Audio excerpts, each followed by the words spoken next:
kind of got to know you guys and stuff through Edith. Oh really? Yeah, okay. Because when I was a kid growing up in Manchester, like two of the girls that I most like admired work-wise were Edith and Faye Cotton. Oh wow, there you go. So, but years later, I think through like Instagram a few years ago, I discovered you and I was like, wow. You discovered us through Instagram? Yeah.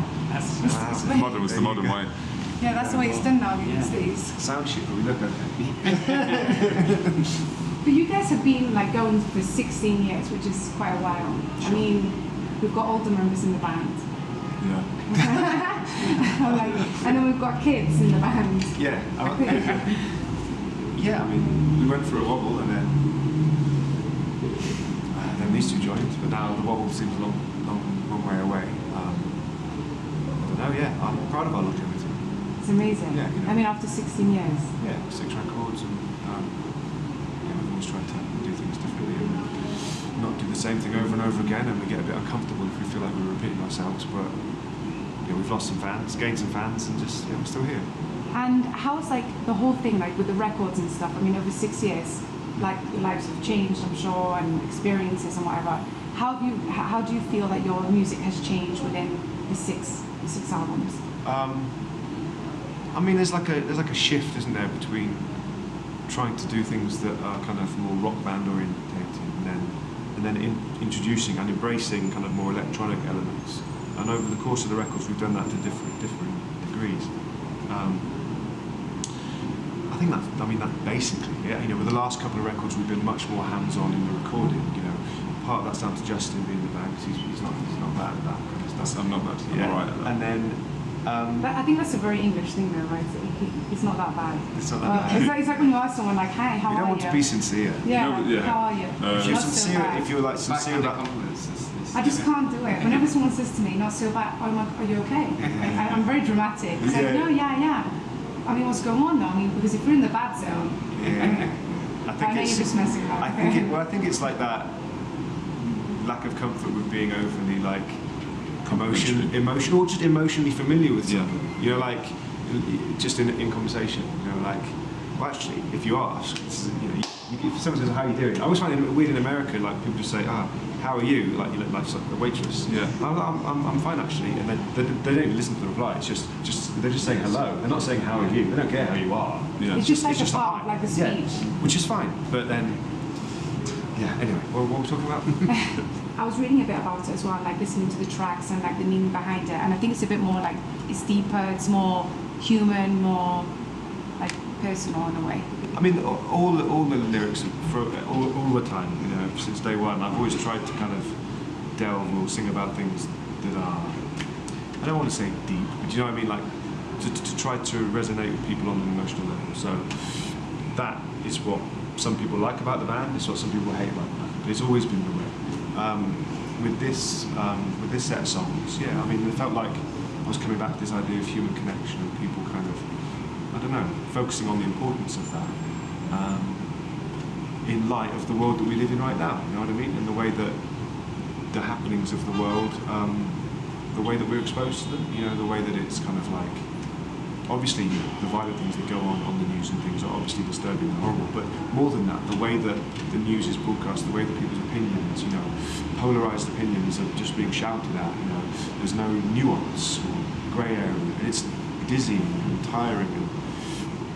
When we were younger, you'd watch the news once a day, now you can't escape these things. So I saw that also you worked with Blanck on Blanck Mass. Yeah, on this album, and I know a bit about him as well. I haven't met him personally, but I feel like he's a great. Yes. Oh, okay. But how is? I mean, because you did you work together with this or? Yeah, well, essentially, I rang him. It's a friend of mine's a friend of his, and we were listening to his record when we were making this record, and we thought, oh, wouldn't it be cool if he wanted to work with us? And he turned out he did.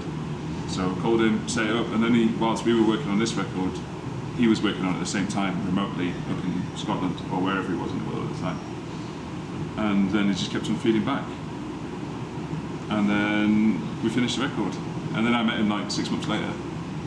It's a good way to work, especially when both parties are very busy doing stuff. I mean, he's always travelling, he's always touring, he's got his own records. And we were locked away in Oxford making this record. And it's quite refreshing to hear a new take on your music whilst you're working on your music. It's a very modern way of working, and it shaves off a ton of time, and then also it's a really strange place being in the studio, just the band, and it's kind of like an impenetrable group. You have all your interpersonal relationships with the band, you have your like musical relationships with the band. When someone comes into that, it can be quite odd. Like, it was odd when we went and finished the record with Leo, the other producer, because he was our age, and we're not used to that. Every record that I've made with other producers, and the band have made with other producers, those producers like they're a lot older and they've got a lot more experience. It was like a father thing. Yeah, and you're more willing to take on what they're going to say, because you're like, well, they've got wisdom and years of shit to back it up. And so we went in with Leo, and he's like our age, he's better than us at playing everything, and he's got a very musical mind, and it was difficult to start with. But no. I mean, I'm sure you've got this kind of question before, but the name of the band has changed. Like, this is the fourth name, right, of the band? Well, we had a couple of names. The one that was stuck of we were getting noticed when we were called Snowfield, but we didn't really like the name. And when the labels started to come, we thought, well, we need to change that now. So we landed on Editors around the time we got signed. But nothing before that. It was just, I don't know. It's just like school bands with different names. You know what I mean? I wasn't a school band, but I don't know.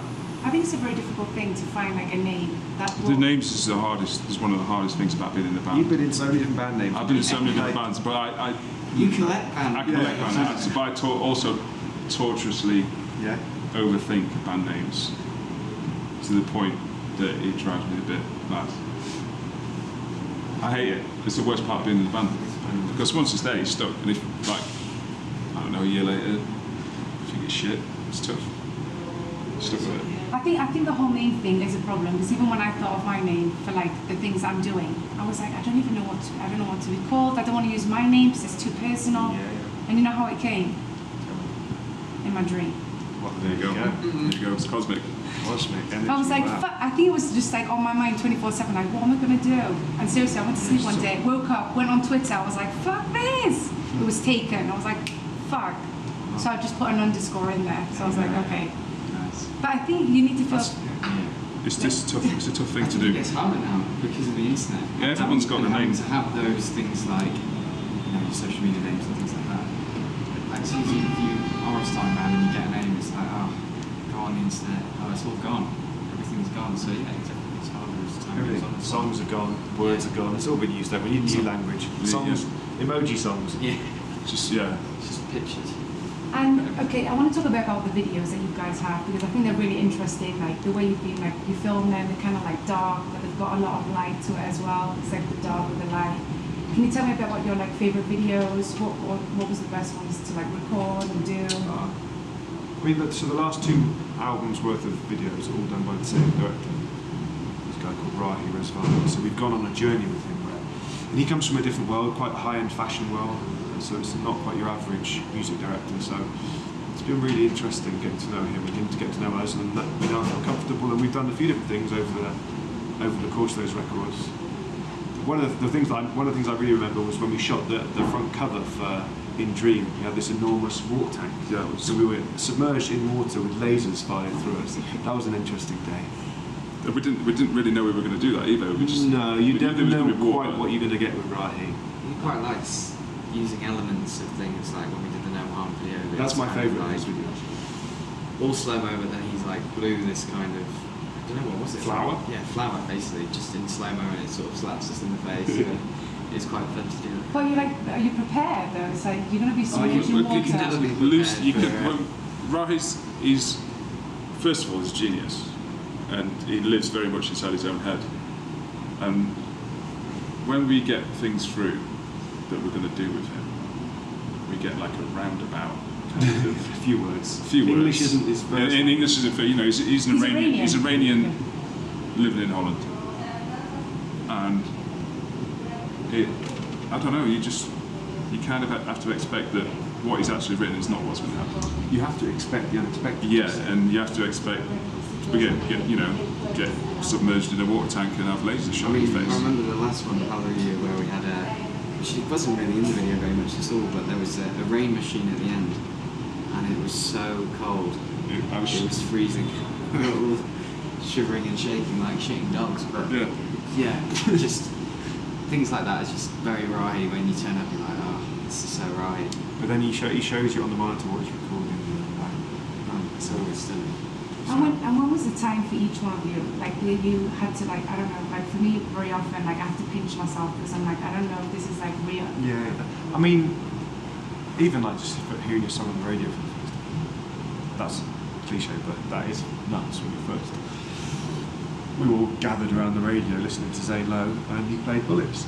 We knew we had that, we were told he was probably going to play it, so you get there and that's, it's proper, that's... I've even got goosebumps, seriously. Yeah, well, it's nuts, isn't it? You know, like, you dream of, like... There are a few people, you know, that get to do their dream. It sounds cheesy, but to be able to do the thing that you're passionate about for a living, for want of a better word, is a very privileged position to be in. So to have your dream to kind of, like, come true is, of course, it's wonderful. I'm not sure you're a pinching man type of guy. I'm not. I kind of fall into struggling. You normally just go, what am I actually doing here? How did I get here? But probably the first big proper show we did, me and Elliott did when we used to join the band, was a headline at a festival in Belgium called Rock Virtue. It was this massive, crazy big festival, and it was the band's first headline. And we rock up after like 6 weeks of practice and just... Also, they came into the band after we'd fired Chris, so like the band had been in a really bad place for a while, you know, in the very dark, staring into the abyss. We'd made a decision, and these guys came in, and go on. Yeah, and then we do a couple of like local shows in Birmingham, which are all right, rammed, and you know, and then we go off to Belgium to play this fucking enormous field of people, and you just kind of halfway through just like, what are we doing here? You know what I mean? It's a bit unreal. It doesn't really sink in until someone talks about it later, and you're like, oh shit, yeah. It was the most significant. Yeah, I think it's the most significant show I've ever played. It was the most significant moment in the band's career, if you think of the whole story, because going through a breakup, essentially, coming through that, you know, we started a new song in that, which they'd been involved in creating. It felt so slow. It felt like the slowest song. The adrenaline kicking in, and it was just like, it was like slow motion for about 4 minutes of the song. I was like, oh my god, juggling balls. It's a strange thing to experience, especially knowing the band for not very long, but knowing the history of the band and seeing the history of the band from an outsider. Elliott came to see us as a punter when we were on early tours. Yeah. So it's really Manchester. To go from there. But like as a fan. Yeah, as a fan. Okay. So it's really odd to like play this all-encompassing gig, which kind of hinges on the future of the band, because you didn't really know what we want to do. If that goes badly, it's done. Yeah, it's done. And now we're sat here, 6-7 years later, 3 albums later, we've done as many records now with us than the band had previously. So it's like, just thinking about it now, it's really weird that the gig kind of all hinged on that. And it's like, but you don't think of it at the time, you just think, fuck.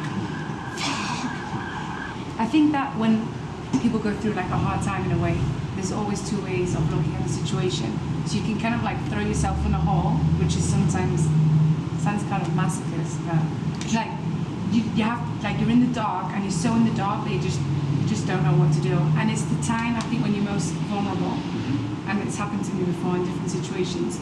And when I'm in that hole, I'm in the hole sometimes, and I'm like, okay, I can stay in the hole for as long as I want, or I can get out of the hole whenever I want. So I think that maybe, like with you guys, I mean, going through a lot of things, like moving around, whatever, the albums and stuff. Yeah. After going through it, like a hard patch, it was the time to like just spread your wings and fly. Yeah, you're right.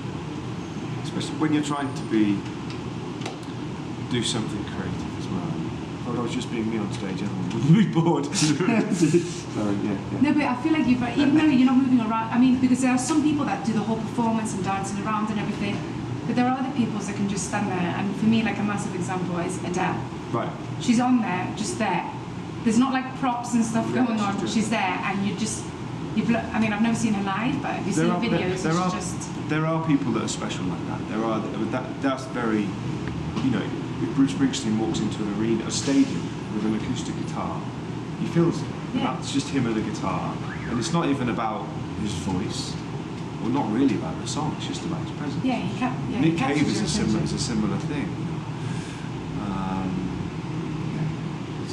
It's a tricky thing to try to analyse because presence is. You can't measure it really, can you? It's just who it is. That's how you get excited. You overanalyse things, you know.